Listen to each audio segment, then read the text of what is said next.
Hi, Emily. Hi, Samantha. I feel like we need to explain our backgrounds almost. I'm like whited out on one side. Looks like there's some sunshine. Yeah, it is sunshine. I refuse to move because it feels very good on my back. My background is my pet turtle's tank. Oh, Um, and I know you know him. His name is Prince. He's a yes. favorite. He's definitely a favorite for my kids. Yes. um, so What's on your mind today, Emily?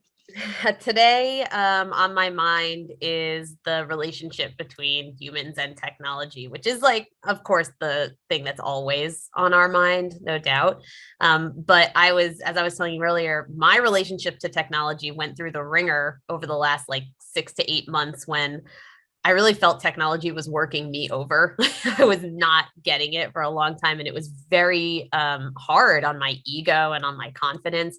And then I crossed a learning threshold, and things started to go really well. And the like high of it and wanting to be involved and do the work, so the Yeah. relationship to my tech just improved so much. I shared about this in my N10 presentation this year, where I was like, when tech is going well, then I'm doing a good job.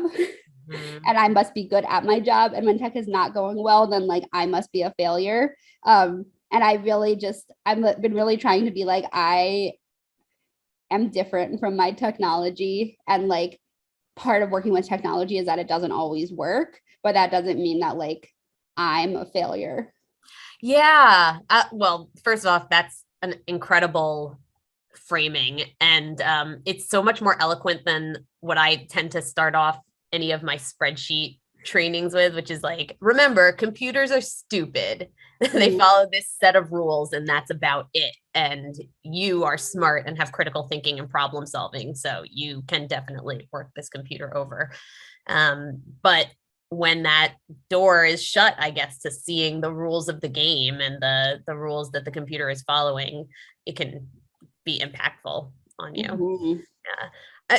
One of the reasons that that's coming straight to mind is this just a bubbling conversation that I think a lot of organizations and people who we respect and admire are having is how do we improve that relationship, or how do we facilitate that relationship? How do we manage it? How do we identify when the relationship is in trouble, when it's not, and how do we counsel both sides, the human and the computer, in that? Have you been counseling recently?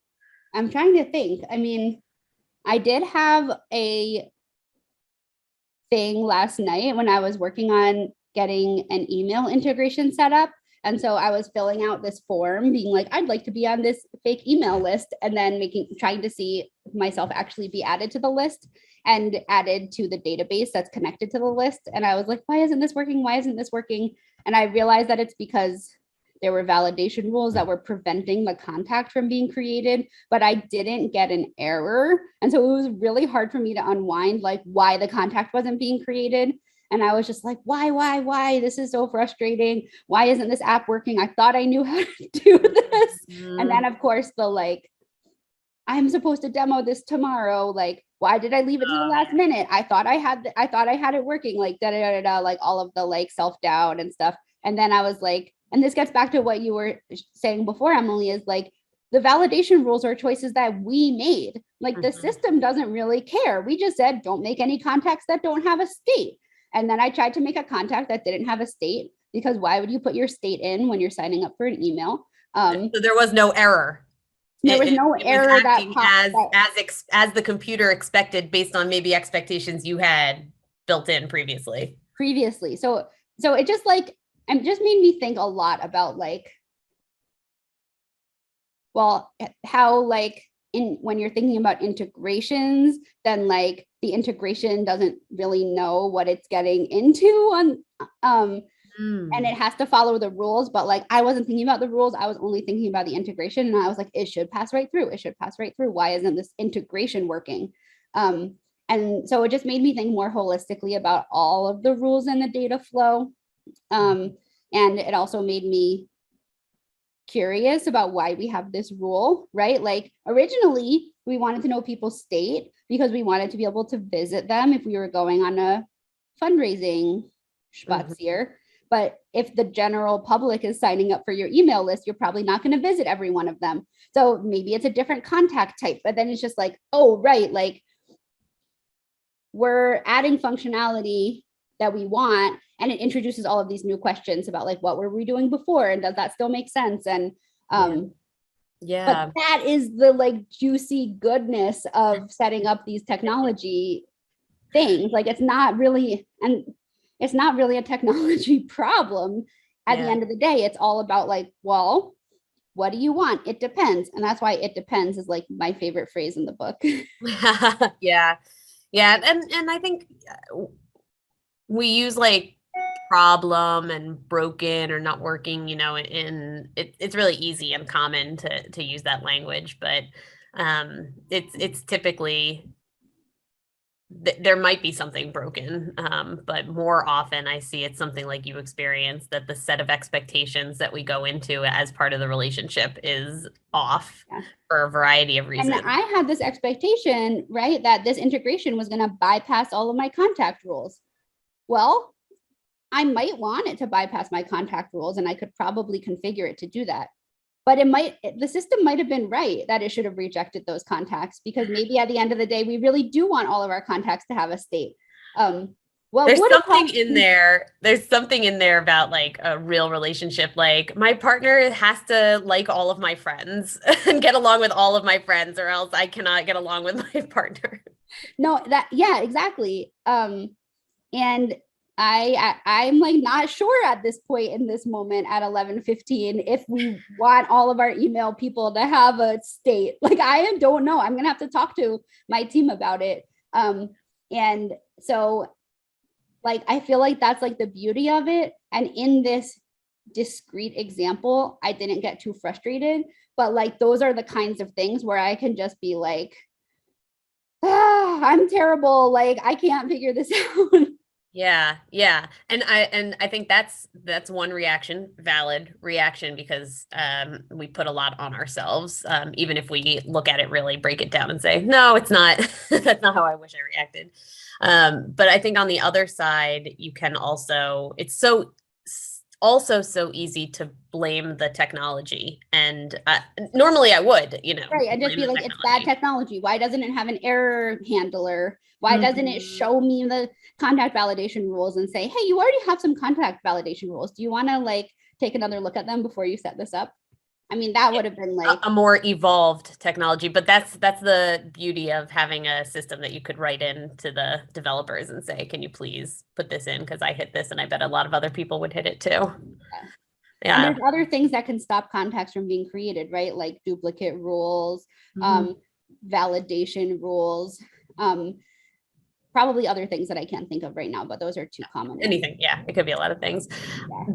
So if we look at the example of someone who technology is not their job, it's just part of their job, and something is not working as expected, those feelings, maybe you get a little of that, both a little bit of, is it my fault? What am I doing wrong? I'm wrong. Or it's the tech's fault. The tech is wrong. And either way, it can make you just want to split.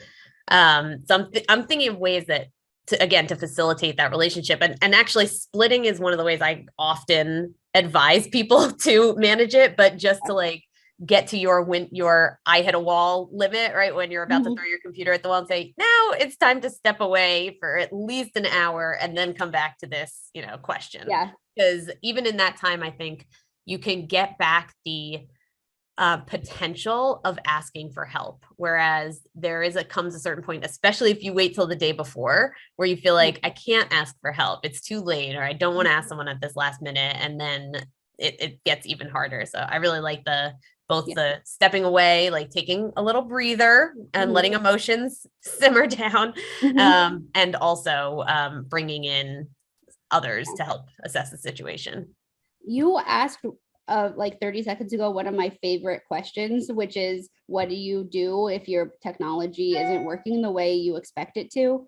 And maybe we can do a whole video just on this, but I've been thinking about it a lot because I've been really trying to expand my own like sense of curiosity, because the question of do I like my database? Am I on the right database? Yes or no? Or like when I'm interviewing other people, like, do you like your database? And people are like, no, it sucks, you know, like I hate it. And then I'm like, oh, okay, they hate that database. So I shouldn't get that database either, because it's not good. Well, guess what? At the end of the day, you're going to get a list of all bad databases then, because there's somebody who doesn't like it. And so I've been trying to think of what's a better question. And the question that I came up with so far is, what do you do when it doesn't super work the way you want it to in some specific way? And I like that because, first of all, I feel like it's more agency oriented of like, what can I do given the context of already having this technology? And also I can ask that question, not in the peak stress moment of being like, it's broken, but just being like, in general, what do you do?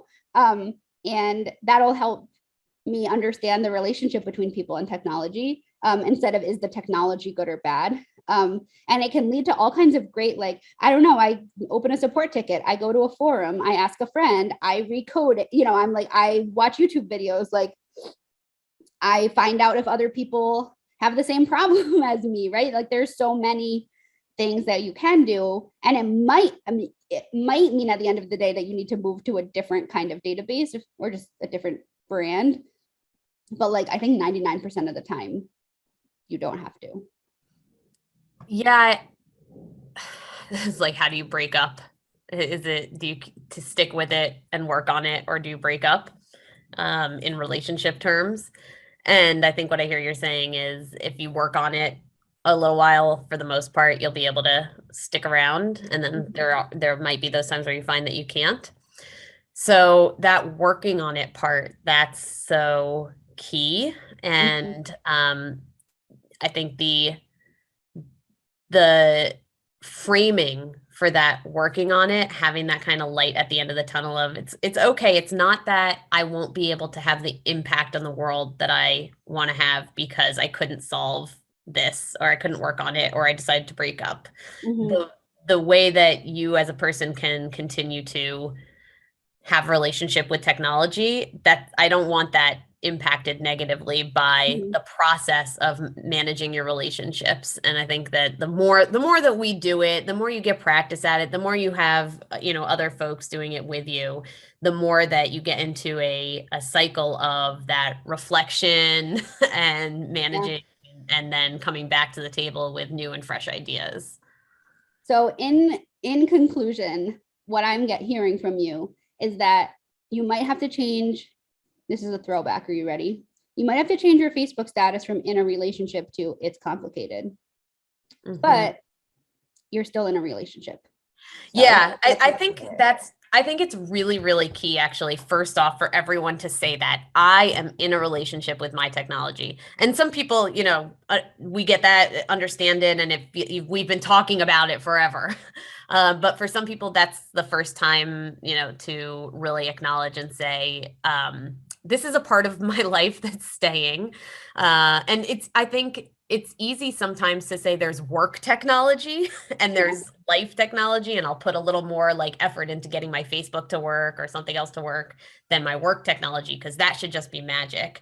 But we have the same relationship really with both of those areas. So I think, yeah, recognizing that your status change, even if it's like, I'm angry at my tech partner, if you're still sort of partnered up in life with our technology and data, and it is, listen, and I want to be happy. And change, and your technology grows and changes, and you get to like have these points of intersection and points of conflict, and then be like, okay, but what's really important to me?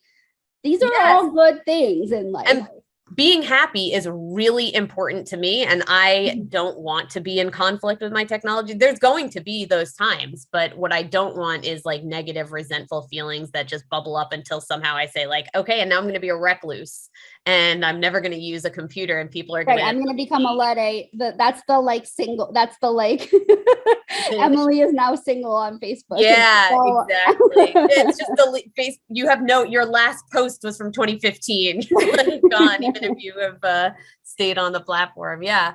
Oh, I mean, just to keep the analogy going, what that does in our databases for our nonprofits, like when you abandon that system and then I see these like peaks of like times where campaigns were created and yeah, someone was then using them nothing. and then that person left and it's like, oh, we have all of these campaigns from 2016. Yeah, you can really, yeah, look back on the nature of your relationship with your technology and your organization's relationship with the tech. And that's really actually useful, the same way kind of like Facebook sending your memories back to you can be helpful. Yeah. And I like that analogy. Yeah, you don't want it to go stale. You don't want your relationship to go stale and then have You got to stale keep it data. interesting. You know, that's what all of the like marriage advice columns Yeah. say. Plus, I think the something also hopeful for me in this is that this ubiquity of the impact, in that when you work on your relationship with any tech, it's working on the relationship skills to have with any tech. So if you are That's upset with your so true, spreadsheet, Emily. It's so true because I often think about people, well, from like yeah, I think that we need to like talk about relationships from like our like queer like lived experience, right?